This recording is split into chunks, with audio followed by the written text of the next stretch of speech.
This is the field of 68. I'm Vince Wolfram. I'm JOJO CAVANAGH in Auburn, Alabama. And this is Straight Out the Jungle.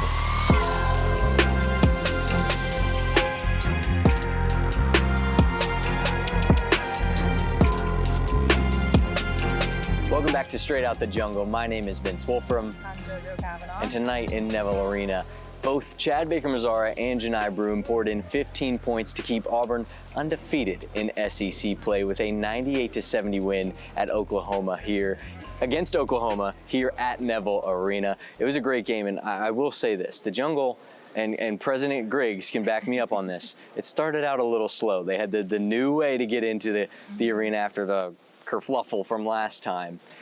Got a little slow, but there was one guy that came in from TNT Sports that happens to have gone here too. And when he got here, the Jungle started rocking. Yeah, so my former boss, I was the Charles Barkley intern. Charles Barkley was here. I do love, though, how he came in a red shirt and he had to go on SEC Network and the Auburn polo came on. So when I found out he was here, I immediately was like, I need to go talk to him because he's supposed to come on the pod. I was his intern. So about 5-minute mark, I knew the media timeout after around 4 minutes. And then I see him start to get up, though. So I'm all the way in media seating, which is like the 200s. And then she ran a 4.4 to get down here. When I say I ran through the arena, I looked like a mad person. Thank God I had my badge, but I looked crazy. But I was like, this is for Charles Barkley. I told him, I was like, I hunted you down. I got him, talked to him. He is amazing. One of the first things he said to me was like, I need to come on your podcast, don't I? And I was like, yes, you do.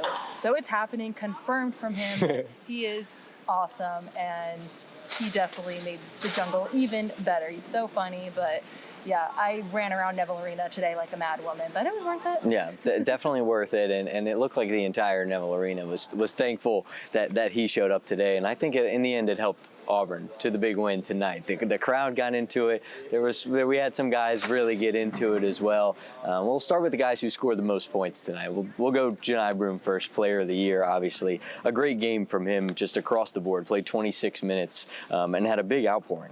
Not as much on the boards as he had in the last couple of games, but that sort of got swept up by the majority of the rest of the roster. But from the points category, he was pouring it in tonight. Yeah, the first half belonged to Johni Broome. 13 of his 15 points were in the first half. The 2 points in the second half weren't even from the floor. They were from the free throw line. So really, the first half belonged to Johni Broome. Bruce Pearl talked about how he took him out in the second half. His ankle injury didn't really want to see him to get hurt further. The shooting was outpouring from Chad Baker-Mazara to Hod Pettiford. Chaney Johnson, Dylan Cardwell wasn't really needed, but that first half belonged to Johni Broome. 13 points, and it was just, especially after a lackluster second half performance at Ole Miss, this kind of was the Johni Broome we know, National Player of the Year, and he proved it in the first half. Yeah, definitely, and it surely helps. We talked about Dylan knocking down free throws last time. Johni was 7 for 9 from the line tonight, and you could see him. Remember, when you poke the bear, he responds, and I think they were chatting it up at the free throw line, and he didn't shy away either. It was a chippy game. Yeah, he was talking at the line, and he was back in the talk too. So a little less conversation, a little more action, I think, was Johni's mojo tonight. But it was a solid game from Johni, and the second guy, Chad Baker-Mazara. Gosh, is he a spark?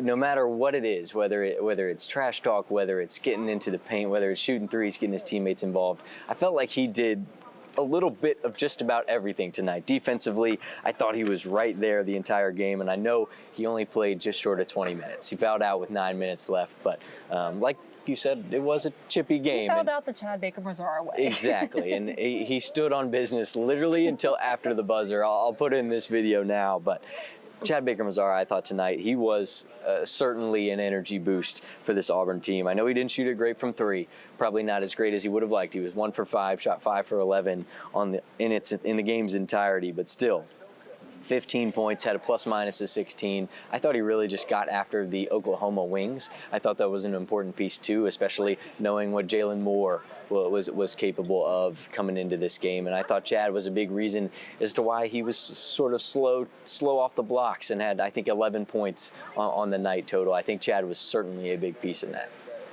I love watching Chad Baker-Mazara play in the Jungle. I know Dylan Cardwell talked about how there are some killers on the team that aren't right in the head. They love playing on the road in those hostile environments. But playing in the Jungle, there is nothing like it. Chad Baker-Mazara lives for it, and it showed.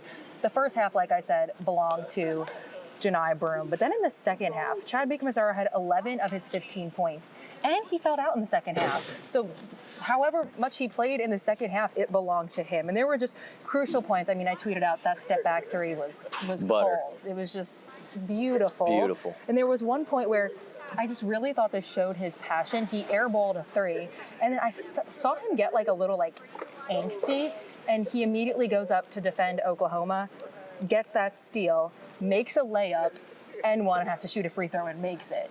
It kind of was just so Chad Baker-Mazara that he just got up in there, and it was just the step back three. There were so many crucial points, but his passion in the jungle, the way he played tonight, the second half, was Chad Baker-Mazara, and he fouled out in the second half. Yeah. So imagine how many more points more he would have had if, he wasn't Chad Baker-Mazara. But we love that Chad Baker-Mazara, the passion, the energy.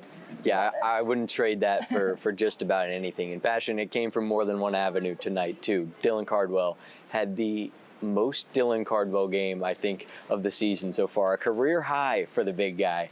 6 blocks on the night, and every one resulted in some sort of dance, some celebration, some no in this box. I None of tweeted that. out, I was like, Dylan Cardwell blocks in the jungle, give me life. There is nothing like it, whether he's doing this, call God, doing the TV, there's so many different celebrations. The jungle lives for it. Just the crowd roar after a Dylan Cardwell dunk, there is nothing like it. Yeah, 8 points, 6 blocks on the night, just a couple of rebounds, but the blocks was big. And coming into this game, Auburn, if they wanted to win the game, they had to rebound, they had to defend, and they had to stop Oklahoma on offense, especially the tough guard play, the tough wings. And Oklahoma did not do that tonight. The defense, I think, was led by Dylan Cardwell, obviously. Oklahoma had plenty of turnovers, and Auburn capitalized on those as well. 22 points off Oklahoma turnovers. And in the paint, Johni and Dylan and Chaney as well, who we'll talk about in a second, they just dominated the entire game. The point differential in the paint, 46-20. If that doesn't tell you enough, you need to go back and rewatch the game.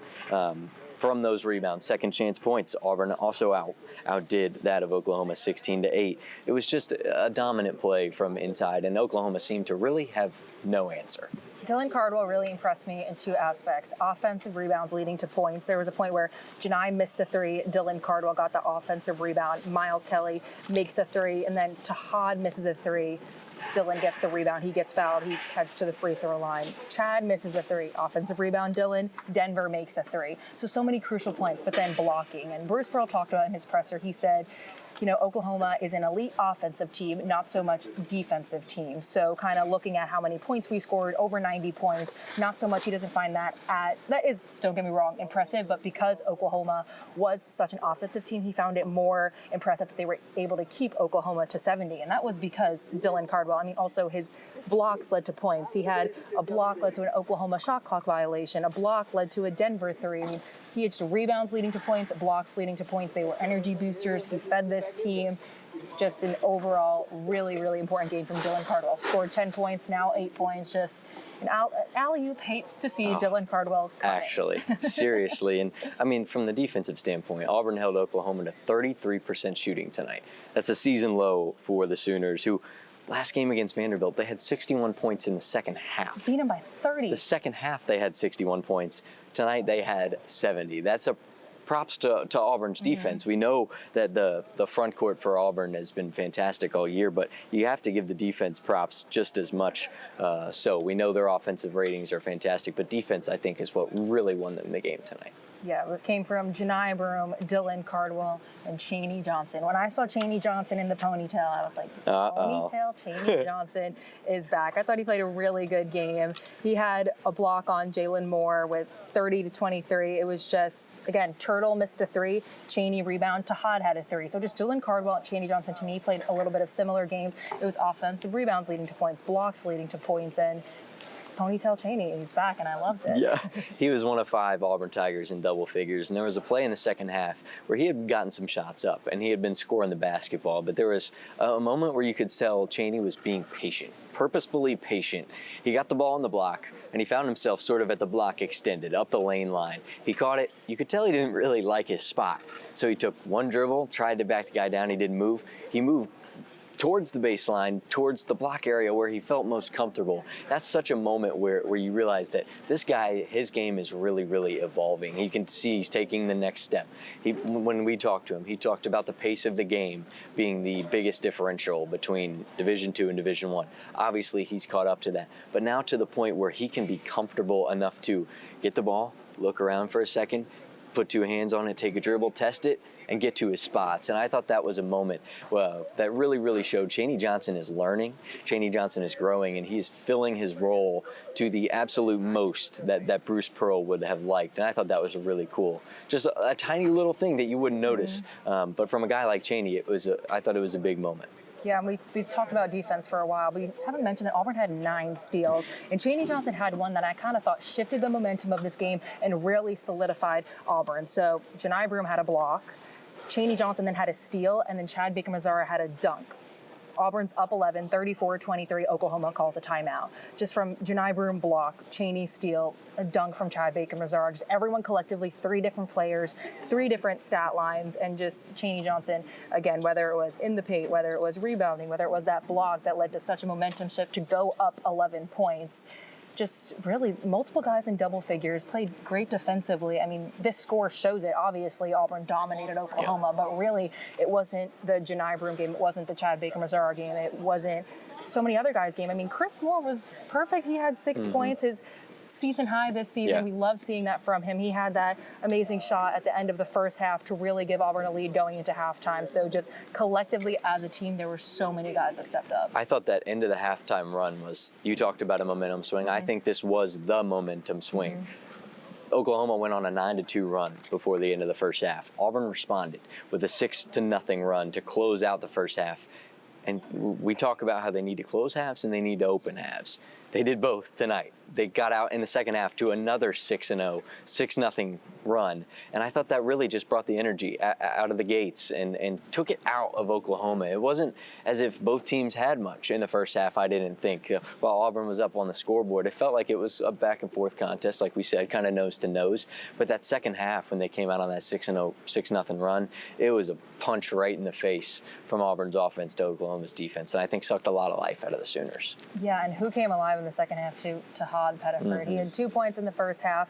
Didn't really seem like the Tahad Pettiford we know. That was because Denver Jones was playing more minutes, and Denver Jones, we'll talk about him in a minute, but Tahad Pettiford in the second half had 9 points, all from the 3-point line. Just, they were energy shifters. You heard the jungle go crazy. So really just like the Tahad Pettiford we know, he came alive in the second half too. Yeah, he really did, and I think it's because he changed his undershirt. I could be wrong. I noticed that too. I was like up top, so I was like, did he? But I was like, he looks different. Early in the season, we talked about him changing his shoes in the middle of the game. It's always something. If he has an off first half, Auburn faithful, take a look at what changes. I don't know if it's if he folds his socks, if he changes his shoes, if he switches the undershirt, but something, it just sets the guy off. And in the second half, he certainly was that. He was the shifty playmaking Tahad Pettiford that we knew. He had a handful of the dish passes to Dylan Cardwell for dunks, getting the ball to Chaney Johnson. I think his ability to just feed the post was something that was important tonight. And with the defenses that the SEC has thrown at Johni Broome, at Dylan Cardwell, at Chaney Johnson,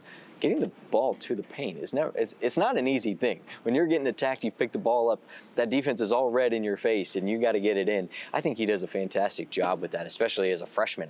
Denver Jones struggled with it against Ole Miss. Tahad made it look very, very simple tonight, as he typically does on offense, right? I feel like Tahad's game is so smooth, so easygoing looking. You know they're going in. Yeah, it's cash money every single time. So a good second half comeback there from Tahad. I thought that was certainly needed, and it was great to see him really get the outpouring. And I think the outpouring also came from another guard, and his name is Denver Jones. He was perfect from the floor. I repeat, perfect. First half and second half. He ended with 13 points. He had 5 points in the first half, 8 in the second half, 2 threes in the second half, 1 3 in the first half. Just every time he had the ball, it literally was cash money because he was perfect from the floor. Yeah, once he started getting in his rhythm and started hitting those threes, and he caught, and usually Denver Jones, he's a team guy. We know that. His first catch is he looks to see who's open.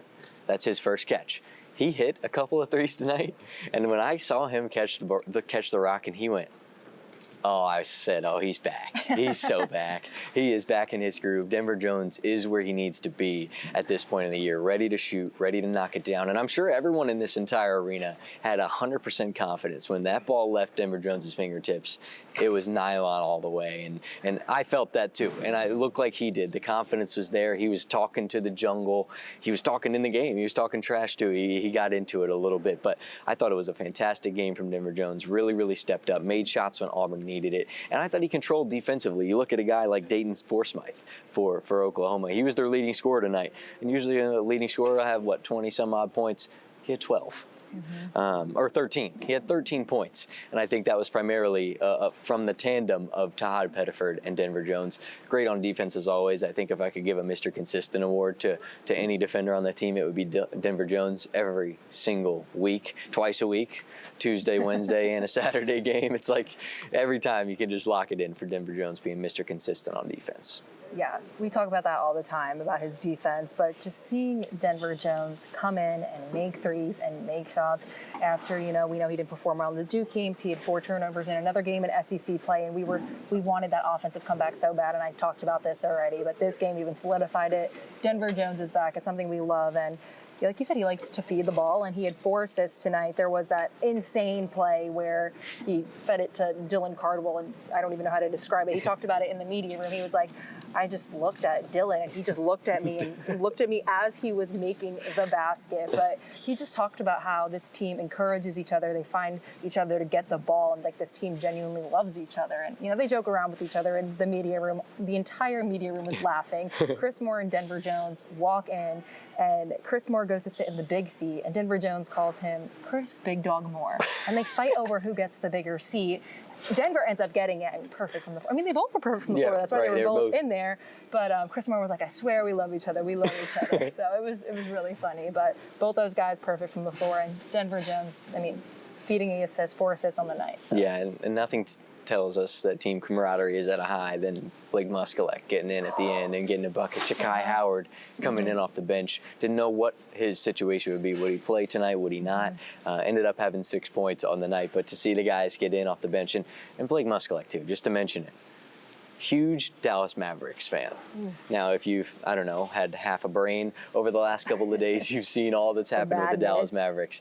He said Luka was like his baby. That was like his childhood guy. So Blake Muskelek, you made up for Luka leaving Dallas tonight with the bucket. So shout out to you, and don't worry, Anthony Davis will bring plenty of promise and great tidings to the Dallas Mavericks. I thought that was great to get the guys in off the bench too, and I love how crazy the jungle goes when Presley Patterson checks in the game. Oh yeah, the jungle. He's a fan favorite. It's so funny. He comes in, you just expect a bucket because he's been great all year long. Another guy I want to talk about, though, you mentioned it. He went into the press room and talked today. Chris Moore played 16 minutes tonight and made such an impact. We know Chris Moore. Auburn fans know Chris Moore to be that veteran, be that utilities guy. I think that's the word that's always tabbed him. Tonight, he was Hall of Fame in the utilities category. He got rebounds. He got loose balls. He got baskets when we needed it. He got physical when we needed it. In moments where that was needed for this team, when they seemed like the opposing coach talked about, it got a little nose to nose, it got a little chippy. Chris Moore was not fazed in the slightest by the amount of chippiness that showed up. And it was good to know, too, that you can throw anybody into these games, they can adapt to that level of chippy, and they can go out and win. I think that's a super important thing going forward, because the road does not get any easier.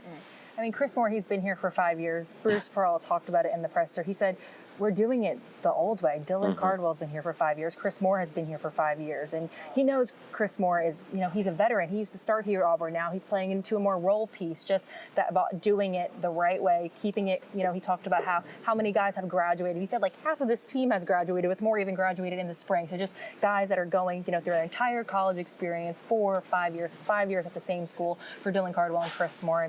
Chris Moore is just, he's an Auburn guy through and through. Yeah, I think he and Dylan can go hand in hand on that one, because they both exemplify the same character, I guess is the word to tab to it, and you can see just the way they play, how they play for their coach, how they play for their teammates. It's certainly so Auburn focused, and I thought Chris Moore was fantastic tonight. That's my toast of the game, Chris Moore, I thought came in off the bench. I know it was a little early on that one, but Chris Moore coming off the bench, perfect from the field. I thought his impact on the game was just greater than it had been in any other game so far this season. So shout out to number 5 for getting in and making a difference like he did tonight. I might have to do 2 times in a row. I think I'm doing Denver Jones again. I wanted that offensive comeback so bad. Perfect from the floor and just making me die laughing in the media room, Chris Moore and Denver Jones. It was so funny. But then also I have to give it to Charles Barkley. So awesome getting to see him in person after being his intern all summer. One of the first things he says, like I said, is I need to come on your podcast, don't I? Yep. Yes, sir, you do. So it's happening. We got it confirmed. So I'm toasting to Denver Jones and Chuck. Yeah, and I guess my extra toast for those who might need one after the grittiness of this game tonight goes to the jungle, because, ladies and gentlemen, the line has already begun. It is, let's see what it is. It's 11:35 p.m. Central Time. The line has started. The Florida game is on Saturday. At 3 p.m. It is Tuesday. It's about to be Wednesday in 20 minutes. The line has already began, and although the new format of the line, and they've got the people going to different sections, I'm going to talk to Griggs B, the president, big baller. Blankenberg. I'm going to talk to him later this week so he can explain to the Auburn family how that line is going to work, because last week we obviously saw the craziness with the jungle, and Auburn fixed it. And hopefully with Florida, they've got people sleeping out. They're going to collect Tiger cards. They're going to take names, make sure 4 people are in those tents, and make sure half of them are all there at a time. It's going to be quite the scene. They've already started setting up out there. So that Florida game, I'm excited. we got things to look forward to. First Pearlville. We said we wanted to go and shoot some content with the jungle. We weren't able to because Auburn had a snowstorm, but now it's 70 degrees this entire week. So maybe we'll go out there. But there's nothing like Pearlville. The energy that brings. Florida coming in. I think they just came off a loss. So yep. It's Auburn coming off a dominating win, Florida coming off a loss. But Bruce Pearl talked about it. They ended up winning 86-75. Came back against Vanderbilt tonight. Okay. So that game was a close one. So without Walter Clayton, close game. That is huge. Without Walter Clayton, that is a big one for sure. Yeah, and Bruce Pearl and Todd Golden have a really close relationship. He played point guard for Bruce Pearl. Bruce Pearl has mentored him. So, like I said, another group of guys that know each other and just know how to coach against each other. And Bruce Pearl talked about how he said this is why he loves the game, is that every game is different. What they planned for Oklahoma is not nearly what they're planning for Florida. They have to kind of go in with a whole new mindset. He said you're going to see some new things. So just another game in the jungle, seeing some new things is going to be fun. Saturday, February 8th at 3 p.m. in the afternoon. Number 6 Florida at number 1 Auburn. It's going to be a doozy of a matchup. Right now, according to the ESPN analytics, Auburn has an 81.2% chance to emerge jungle, victorious. But that is, I think, a little too. It's a little high, and I mean, you look at Florida; they're a tough team that's battled. Team that dismantled Tennessee, and granted, Tennessee then dismantled them back, but still. And even beating a Vanderbilt team like they did tonight without Walter Clayton, who's their leading scorer, averages 17 points a game, shooting 45%, and their leading rebounder, Alex Condon. That's going to be a matchup, I think, to watch for Dylan Cardwell, for Chaney Johnson, for Johni Broome going forward. He's averaging 8 rebounds a game, 4 defensive, 3 offensive.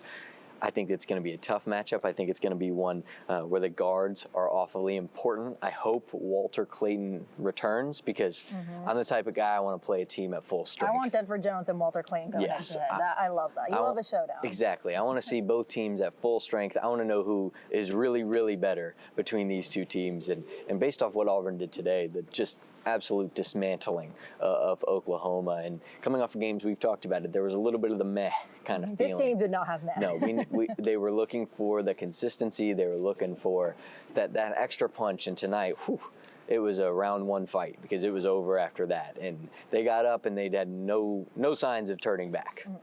And then more in the SEC, I mean, Ole Miss completely dismantling Kentucky. Kentucky without Lamont Butler is a completely different team. So that's a story for another time. But still, Auburn just beat Ole Miss, and this is the SEC is unreal.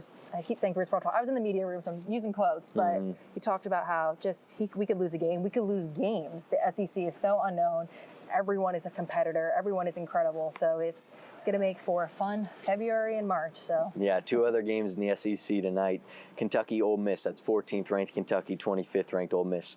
At Ole Miss. Ole Miss 98, Kentucky 84, and then Florida outdoes Vanderbilt in Gainesville. Two great SEC games tonight, in addition to Auburn's molly-whopping of Oklahoma. So a lot of good games on deck. I'm sure there will be plenty more on Saturday, including Auburn versus Florida. That's one that I am pumped about. Yeah, I am really, really excited. And I know our boy Micah Farmer is too, because shout out to Florida, I guess. But for tonight, is there anything else that you had that stuck out to you about Auburn and their win tonight against Oklahoma? I mean, I'm going to take kind of what Bruce Pearl said, but Oklahoma is such an offensive-minded team. And the fact that we were able to, in the beginning of the game, it was going back and forth. Every time you felt like Auburn had a momentum bucket, Oklahoma just answered, whether it was a three, whether it was a layup. So it kind of was always back and forth. Even though Auburn always had the lead, Oklahoma was still making buckets. And then in the second half, it was just like Oklahoma just went down. And Porter Moser talked about this. He kind of was upset with the effort that was given in the second half, because I think there was one point he talked about this crucial play, which he thinks kind of was like the downfall of Oklahoma. It was where Auburn missed a free throw. Auburn got the rebound off the free throw and then made a three. So he just talked about how that was kind of the decline. He kind of felt like that was the critical point where Oklahoma just, stopped giving as much effort. So just the defense of this team tonight is what really spoke out to me. Granted, I say defense when we scored 98 points, almost 100 points. So explain how that is not a mollywopping, because that's insane. Yeah, I can understand Porter Moses' frustration. And if you've ever coached any basketball team on any level, whether it be like at a summer camp to Division I or pros, rebounds off of a free throw that lead to points, there is nothing more frustrating in the world than that. Another guy, three-pointers, just want to talk about him quick. Miles Kelly tonight. First points of the night. I know he had the first points of the night, and that were his only three of the night. That's a prediction I have for Florida. The Florida game has Miles Kelly's success written all over it. It's just how I'm feeling. I think tonight, obviously he doesn't shoot it great. What is he? I think he finished 4 of 11, 1 for 7 from 3, and 11 points on the night. Or maybe not. What was he? He had 9 points on the night. I think Miles Kelly is due for a big game. He, like you said, hit the first 3 of the night. It's like he was reminiscent on the Tennessee game, first time back in Neville Arena since that. I think it's going to be a Miles Kelly show against Florida. I think they're going to have a hard time stopping him. He's too much of a frisky offensive player that can get to his spots, and those screens to set him up, he can share the ball and get the ball to the bigs too. So that'll be a heavy task for Condon and the Florida Gators, I think, to stop Miles. And if they stop Miles, stopping the bigs in return. Yeah, I'm hoping Walter Clayton Jr. plays. I want to see Denver Jones go up against Walter Clayton Jr. Walter Clayton at the beginning of the season was kind of in discussion, one of the best players in the SEC, National Player of the Year, and so I want Denver Jones to go up against the best, and I want Denver Jones to have a great defensive game. I want him to score in double figures again. So I'm really excited for this Florida game. I think it's going to be a crazy one. I think 81% chance of winning is a little too generous. Yeah. Granted, I'm hoping Auburn comes out with the win, but this Florida team is a really good team. Yeah, definitely. And I guess to tie a bow on tonight too, Auburn has now won 14 straight games, the second longest active winning streak in the country, and they did so in a commanding 98-70 win over Oklahoma, who I think people forgot that they were pretty good coming into tonight. They were ranked 12th in the nation at one point this year. So this isn't just a nobody first year in the SEC Oklahoma team. They were undefeated before SEC play. Yeah, Auburn is putting in the work on the SEC, and they continue to do so tonight. JoJo, any other thoughts before we wrap off this episode? And we've got a fun guest coming on before the Florida game as well. Just Auburn is undefeated in conference play. There's only one other school that is undefeated in conference play. Duke. It's the only team Auburn has lost to. So that's just... I want the rematch. So that's just another crazy stat. But I want that rematch in here. That's what I want. Give us one in Cameron. Give us one in Neville, too. We should have. I know. They should have just divvied it up. Give us a good 100% shot. I want Cooper Flag shut down in the jungle by Johni Broome badly. I want to see it so bad. I'm here for it. Sorry, I didn't mean to interrupt. No, just like I said, the defense portion of this game was my favorite part. And the fact who we get to speak to tomorrow, I am so excited. We get to speak to the defensive coordinator, associate head coach, Stephen Pearl. Not going to get any more basketball mindful than that. He's going to give us the breakdown. I'm excited for it. He's going to tell us all things Auburn hoops and all things Auburn hoops going forward as well. So I think that's going to be a fun one, Coach Pearl. We're excited for it. And I know you guys are too. So make sure you subscribe, like, comment. Make sure you tune in too. Big game on Saturday against Florida. And if you're an Auburn student tuning in, I hope you're in that line. I really do. I really do. That's all I've got. That's all I've got. Nothing like filming a pod on the court in Neville Arena. So really can't complain. Yeah, and hung out with Charles Barkley, said he wanted to come on our podcast. So literally cannot beat it. 100 out of 100% night here in Neville Arena. But for this episode of Straight Out of the Jungle, my name is Vince Wolfram. Auburn beats Oklahoma in Neville Arena 98-70. We will see you for that Florida recap, but this is Straight Out the Jungle. I'm JoJo CAVANAGH. Good night and War Eagle.